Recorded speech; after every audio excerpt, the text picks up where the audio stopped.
Just starting. Seems like First the bee in the eye, and then failure on the task. we had yellow. The first casualty of the event is Italian dentist Stefano Bianconi. He collapses with heat exhaustion. He's a dentist. Can you make the fish for me?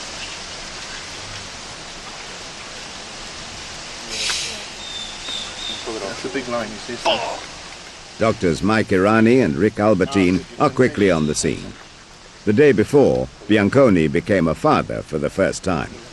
Heat and exertion. He had 3 tough ones. You know, this morning he was doing the Laminae cross as well as the paddling just now and paddling in the morning. It's been really hot. It's 95 at the moment, 65% humidity, probably more. There's a cloud coming over, so it's going to increase.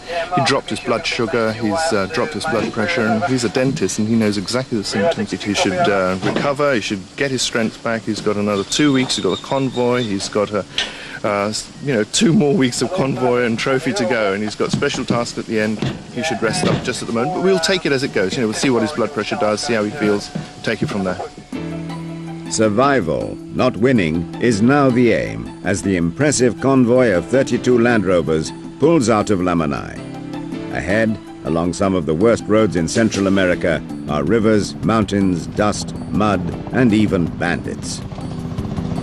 After 30 hours and 11 tasks at Laminae, the Polish team of Marek Klar and Wojciech Sławowiak have beaten the other 19 teams to a strong first place.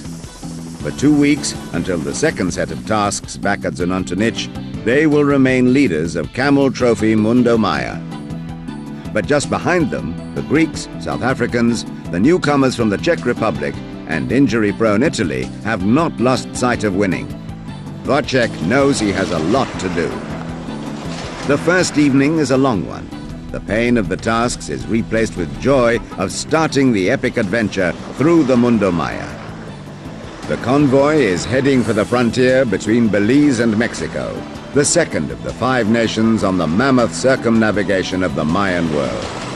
Never before has Camel Trophy crossed so many borders.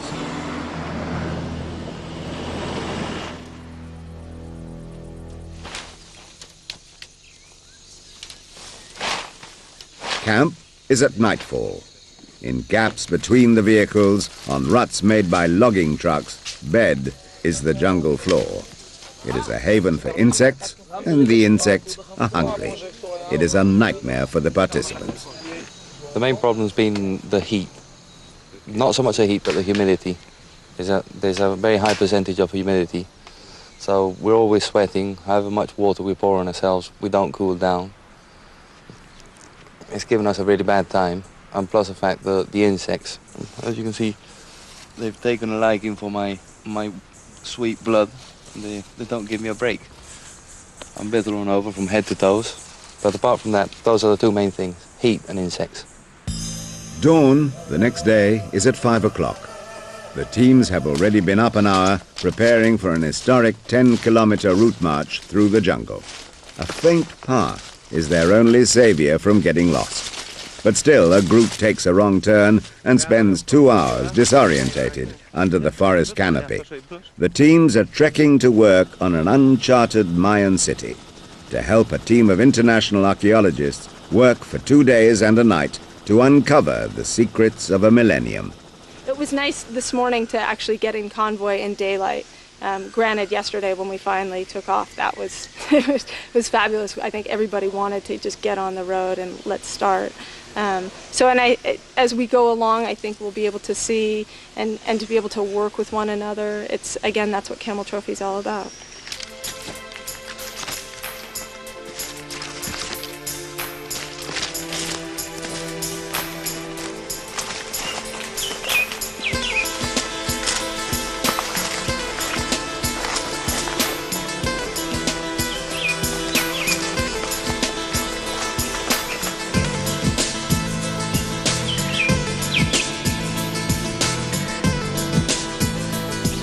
This time we don't know how early it began.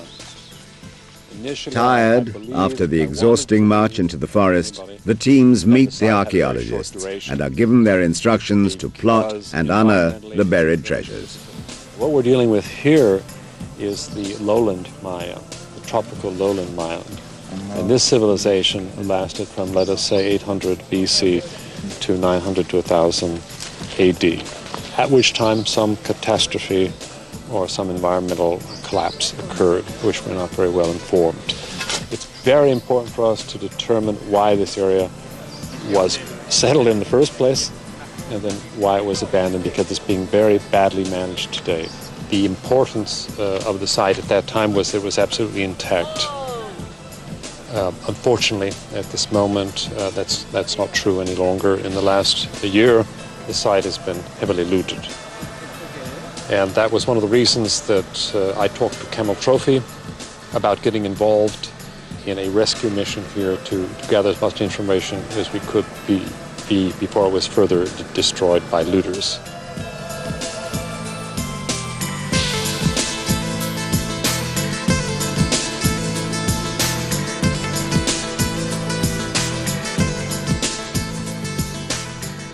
Because of Camel Trophy's efforts, the survey and such, we've learned sites much larger than we expected. The settlement is much wider than we expected. And of course, this location is one of the places that we found with the survey effort. And with the excavations, in addition to this late Classic period, we know from last night's excavations that occupation here begins at least by 300 BC in the late pre-Classic. Last night we were digging near the temple A, and it was very interesting because we make a hole of 1 meter square, and we were digging and finding pieces of soppers and all the things, no? Plates, very nice. Some with pictures, and you know, it was exciting to find things that it's 600 years that they were there.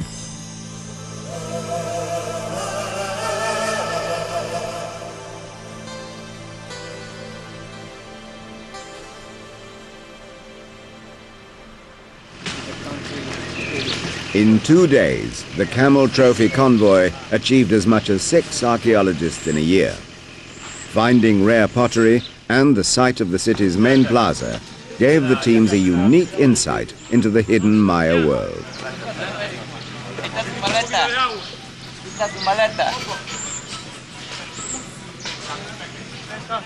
Making history gives the teams a buzz that overcomes their fatigue. As a result of their work, the city might now become a protected area, squeezed between Mexico and Guatemala. It wasn't that much of a physical task as such. Okay, we did have a 10 or 12k walk-in, but for me, one of the really exciting parts about it is that you really felt as though you were in the jungle, you know, in some sort of tropical jungle, following a very narrow path. And it was great to get to the site and go charging off along the different survey lines and find stuff that very few other people have seen before. I mean, it gave us a chance to do something that I think very few other people get a chance to do in their lives. And it almost gives you a feeling of discovering something for the first time. And it's certainly an element that I think adds to the trophy. And it was great to get out there and go and find these things that so few other people have seen before. Great experience. Still only 30 kilometers from Lamanai. The teams are itching to get back on the move. Only one track leads out of the jungle. If it had rained, the mud would have been impassable. If there had been mud, Camel Trophy Mundo Maya might have spent 2 weeks on the same track. Small pits of black mud sent a few wheels spinning, but the train kept on rolling.